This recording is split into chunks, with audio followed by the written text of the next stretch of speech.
Have you ever shared a problem with someone only to be interrupted with, "You think that's bad?"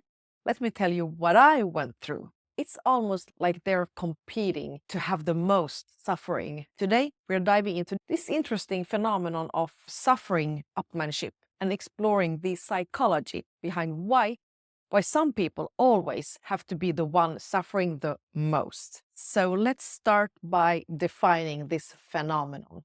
You might recognize it. So this behavior is often referred to as suffering one-upmanship, and it's the tendency for certain individuals to claim the title of the most suffering person in any situation. For these people, hearing about someone else's struggles can be a trigger for them to recount their past hardships, often with the goal of surpassing others' experiences. So, what's going on here?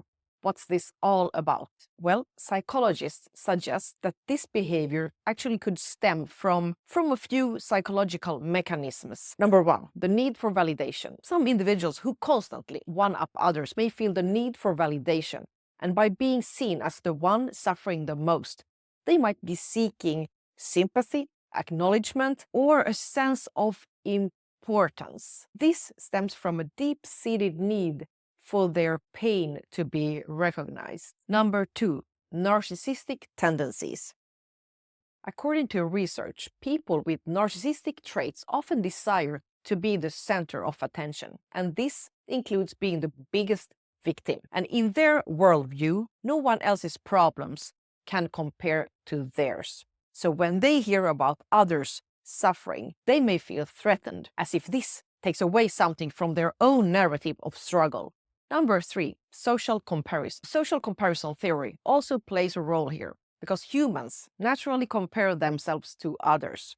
However, for some, particularly those with low self-esteem or unresolved emotional issues, hearing about others' hardships might provoke a defensive response, leading them to emphasize their own problems to regain a sense of superiority. And studies have shown that individuals who are prone to catastrophizing or have traits of narcissistic personality disorder may engage in this behavior more frequently than others. For example, a study published in the Journal of Personality and Individual Differences highlights that narcissists often react poorly when others receive attention for their own problems, as it threatens their own need for admiration. Research into social comparison theory, like the work by psychologist Leon Festinger, suggests that some individuals constantly seek to position themselves favorably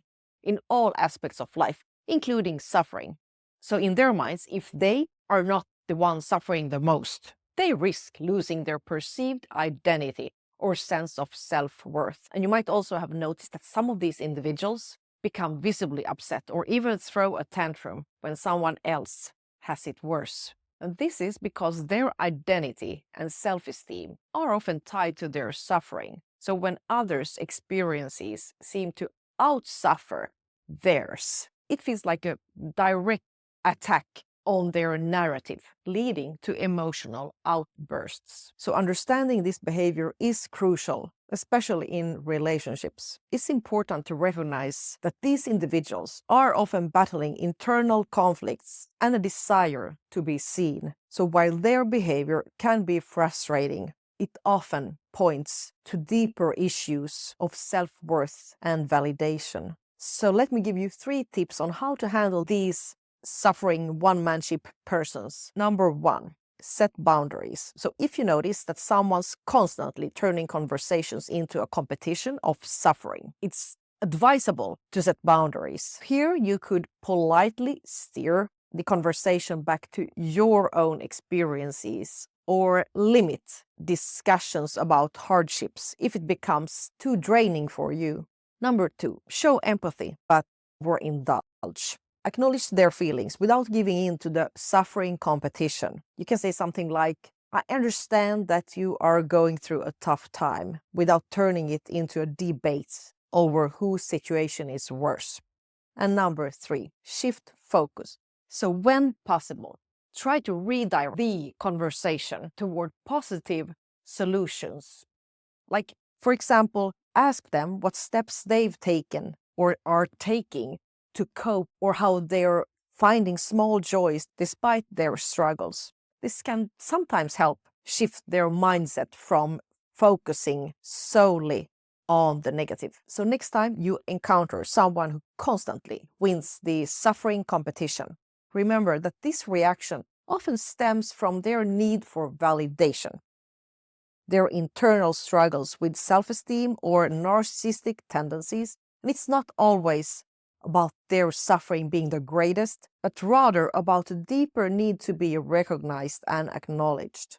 And if you found this topic insightful, please subscribe for more content on relationships, love, dating, toxic tendencies, more content in the field of psychology and whatever is going on within and between us humans. And please share in the comments if you've encountered one of these suffering upmanship persons in your life and how you dealt with the situation and that relationship.